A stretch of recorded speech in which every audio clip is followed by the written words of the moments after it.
After waking up in 1978, Hong Kong as the son of billionaire Kong Yang, Kong Tianchong quickly realizes he's been given the opportunity of a lifetime.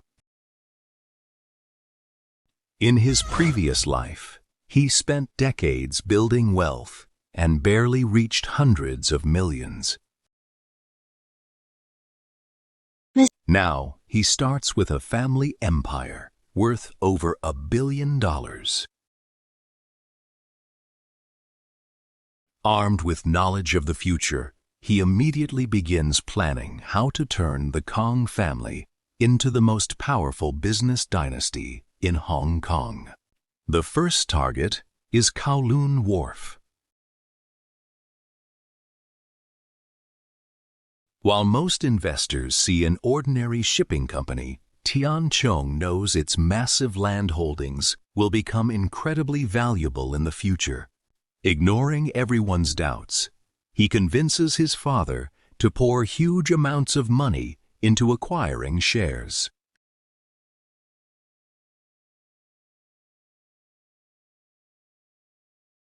At the same time, Tianchong's personal life begins changing. He discovers that a poor girl named Wang Rong is being hunted by loan sharks after her father dies and leaves behind massive debts.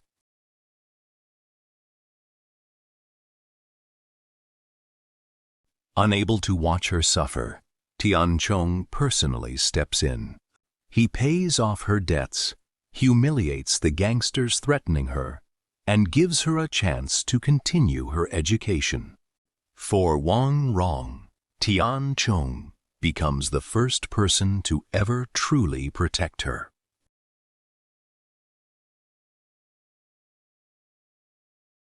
While helping others, Tianchong is also transforming the Kong family business.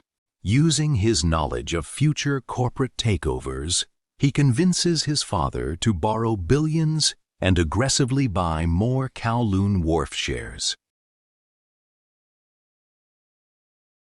The famous British-controlled Jardine Group notices what the Kong family is doing and begins purchasing shares as well. A fierce corporate war erupts. Day after day, the stock price rises. The Kong family risks everything as they continue buying. Eventually, Tianchong realizes he doesn't actually need to own the company. Instead, he needs to profit from the battle. Using brilliant negotiations, he sells his massive stake to shipping tycoon Bao Yugang for an enormous premium. The deal shocks Hong Kong.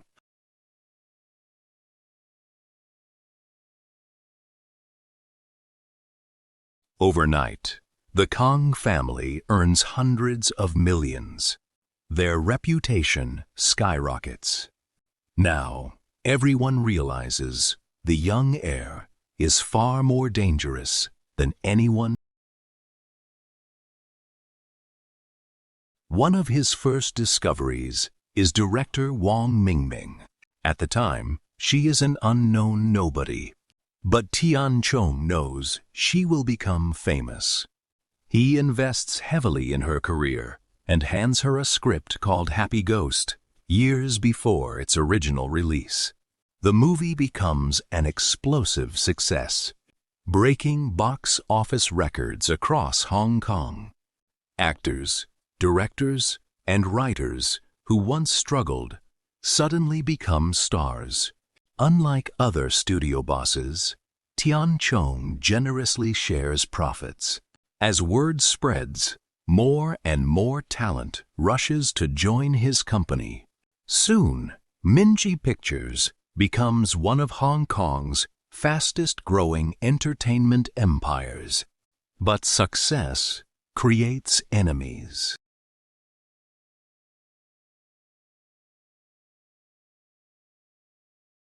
A powerful businessman known as Gold-Toothed Chong openly mocks Tianchong and refuses to cooperate with his movie releases.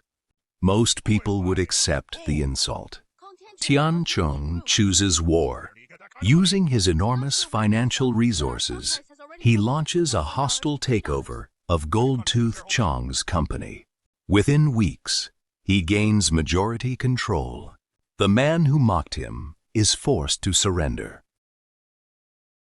Mr. Jin, long time no see.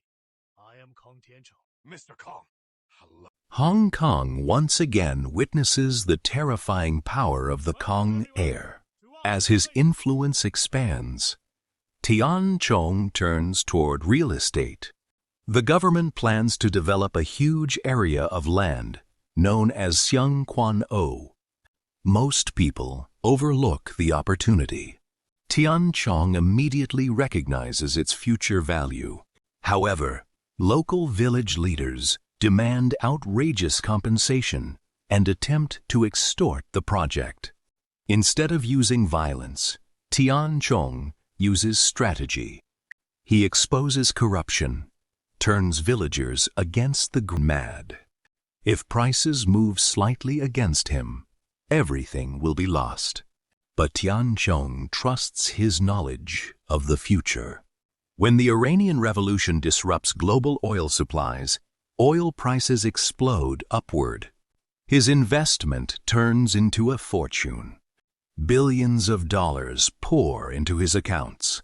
By the time the trade ends, Tianchong has become one of the richest young businessmen in Asia. Returning to Hong Kong with over 20 billion Hong Kong dollars, he shocks even his father. The Kong family is no longer competing with the wealthy. They are becoming the wealthy. With unlimited resources, Tianchong begins acquiring television stations, real estate companies, ports, and industrial giants. Their goal is simple: destroy Tianchong's influence over Hong Kong's youth. For a time, their strategy works. The four heavenly kings dominate headlines. Television ratings shift. Movie revenues fall. Many believe Tianchong has finally met an opponent he cannot defeat. But Tianchong remains calm.